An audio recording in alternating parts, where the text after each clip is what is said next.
দুঃখ থেকে মুক্তি লাভ করুক। নির্বাণ পরম সুখম, নির্বাণ পরম সুখ, নির্বাণ পরম শান্তি।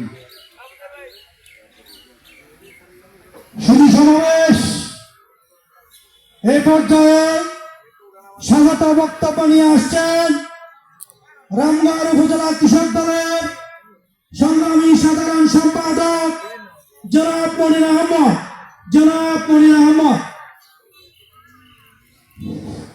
বিসমিল্লাহিররহমানিররহিম।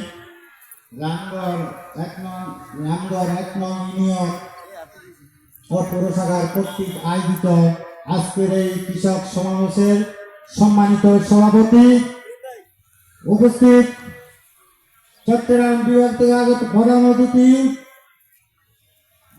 রবিউল হক হাসান পলাশ ভাই, বিশেষ অতিথি হিসাবে উপস্থিত আছেন খাগড়াছড়ি জেলা কৃষক দলের সিনিয়র নেতৃবৃন্দ। আরো বিশেষ অতিথি হিসেবে উপস্থিত আছেন রামগড় উপজেলা বিএনপি সিনিয়র নেতৃবৃন্দ।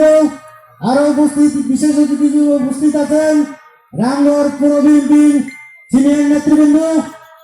আরো উপস্থিত আছেন বিভিন্ন অঙ্গ সংগঠনের সিনিয়র নেতৃবৃন্দ। আমার মঞ্চে উপস্থিত আছেন কৃষক ও ভাই ও বোনেরা, সবাই আমার সংগ্রামী সালাম নেবেন। আসসালামু আলাইকুম। আজকে আমাদের এই কৃষক সমাবেশ আপনারা জানেন সারা বাংলাদেশে আমাদের তারেক রহমানের নির্দেশে সারা বাংলাদেশে এই কৃষক সমাবেশ প্রত্যেক উপজেলা জেলায় পর্যায়ে কৃষক সমাবেশ হচ্ছে। আজকে আমাদের এই রামগড়ে 2টা ইউনিয়ন, সেক্ষেত্রে আমরা 2টা ইউনিয়নের 2টা প্রোগ্রাম করতে যাচ্ছি। এটা হচ্ছে আমাদের প্রথম প্রোগ্রাম। দ্বিতীয় প্রোগ্রাম হবে 3টায়, সেটা হচ্ছে পাতাছড়া ইউনিয়নে।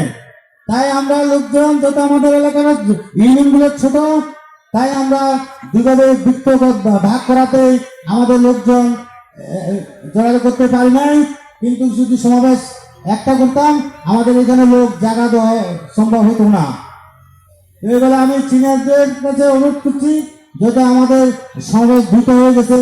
আরেকটা বিষয় হচ্ছে কৃষকদের বিষয়ে আমাদের সিনিয়র নেতৃবৃন্দ আসছে, যাদের কেন্দ্রীয় লিডার আসছে, ওনারা থেকে আপনারা শুনবেন আমাদের বিএনপি সরকার যদি আগামীতে ক্ষমতা আসে কি কি উন্নয়ন করবে, তারেক রহমান কি কি প্রতিশ্রুতি দিয়েছে আমাদের লিডাররা আপনাদেরকে বলবে।